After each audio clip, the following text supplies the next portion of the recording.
hope a snake bites off your freaking head, Xavier.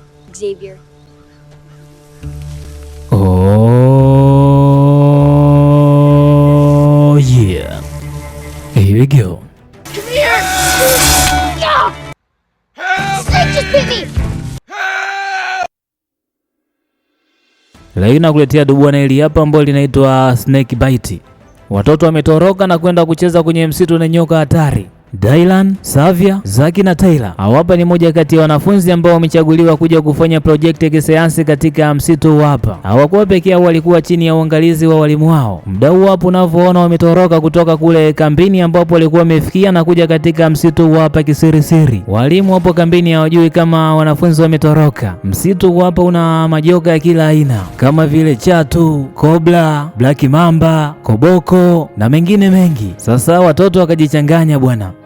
Si wakaanza kujifanya eti wanafanya utafiti kwa kila nyoka ambaye yupo katika msitu hapa. Wamebeba kitabu fulani hivi ambacho kinaelezea sifa na tabia za kila aina ya nyoka. Wakimwona nyoka yote ile wanachukua kitabu na kuanza kusoma maelezo kuhusiana na sifa za nyoka huyo ili wajue kama ana sumu au ana sumu. Kuna black mamba, mtoto alikuwa anakatiza maeneo ya hapa na wao walikuwa wameshamuona. Savia akiwa amebebelea panga akamsogelea nyoka na kumsimika panga ya bega. Akahisi mambo ni shega, kumbe ameyakanyaga. Dylan akaanza kugomba na kusema, umefanya nini Savia? Kwa nini umemuua nyoka? Ilitakiwa tumshike, tumnyake, tumdake, tumkamate na sio kumuua kama ambavyo umefanya. Aliyekushawishi amekudanganya, tambua kwamba yule pale ni nyoka sio panya. Akasogea pale alipo nyoka na kuanza kumfukia. Hajapenda kile pale kitendo cha nyoka kuuliwa, kwa hiyo amechukia. Dylan akiwa anaendelea kumfukia yule nyoka ambaye ameuliwa.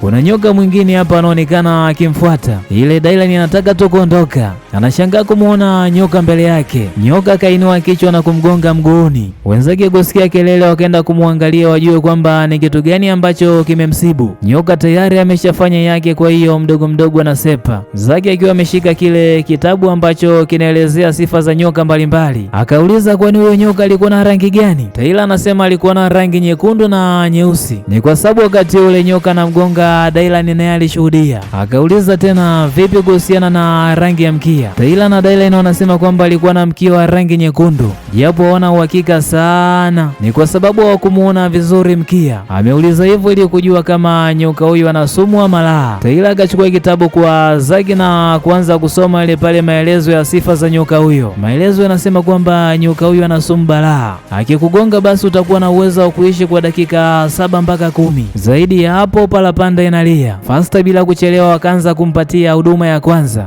Wakachukua mkanda na kumfunga kwenye mguu ili sumu isiweze kusambaa na kwenda kwenye moyo. Savia anamwambia Tyler kwamba hebu anza kuzinyonya hizo hapo sumu na kuzitoa nje.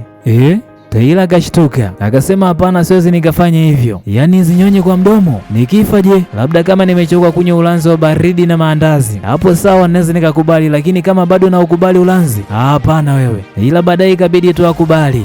Ni kwa sababu mtu ambaye ameng'atwa ni rafiki yake kipenzi. Ni mtu ambaye wameanza naye urafiki tangia wakiwa na miaka 3 mpaka leo na miaka 13. Tyler, Zaki na Savia wakachepuka kidogo pembeni. Wanataka wajadili ni nini ambacho kinafuata baada ya kuwa tayari wameshampatia mwenzao huduma ya kwanza. Maana muda unazidi kwenda, lakini pia sumu inazidi kusambaa mwilini. Zaki anasema tukiendelea kuchelewa kumpatia tiba huyo hapo mwenzetu tunampoteza. Kwa hiyo nyi wenzangu mnasemeje? Maana tukisema tumchukue na kumpeleka kule kambini ni mbali sana, hivyo anaweza tu akafia njiani. Savia akiwa hapa akapata wazo, akaondoka na kwenda kuchukua panga. Wenzake wakabaki wanashangaa tu, hawajui anataka kufanya nini na hilo panga. Wanamuuliza, wewe vipi, hilo panga la kazi gani? Anasema nataka nikamkate mguu, maana hiyo hapo ndo njia pekee ambayo tunaweza tukamsaidia. Wenzio namwambia, hebu acha upumbavu, sisi hapa tunakuchana makavu, hata umkate mguu aweze kusurvive.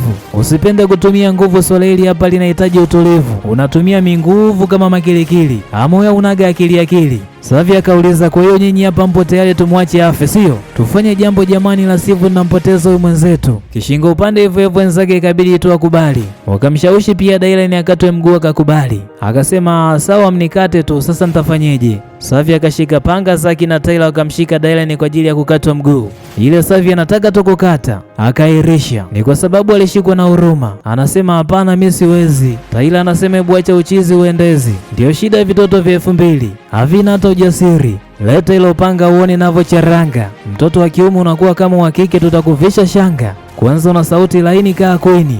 tutakuvisha bikini tukukule mpaka maini. Jasiri na inuka, kaa pembeni we takataka, mi mwanaume wa panga sio washoka. Hebu changamkeni, mshikeni kitu mdomoni mwekeni, asipige kelele kama kwale, hapa tupo msituni sio madale. Akiwa ameshika panga anajiandaa kukata. Yule nyoka ambaye mara ya kwanza alimng'ata Dylan anakatiza tena maeneo haya. Kumbe huyu nyoka na mkia mweusi na sio mwekundu kama ambavyo mara ya kwanza walisema. Ni Dylan peke yake ndiye ambaye kamuona huyo nyoka, wenzake bado hawajamuona. Anataka kuambia wamuache wasimkate mguu, lakini ndio hivyo anashindwa kwa sababu amemziba mdomo. Walivyoona analia wao kaisi labda anaogopa kukatwa mguu, na kumbe alikuwa anataka kuambia wamuache wasimkate mguu. Kaanzwa kukatwa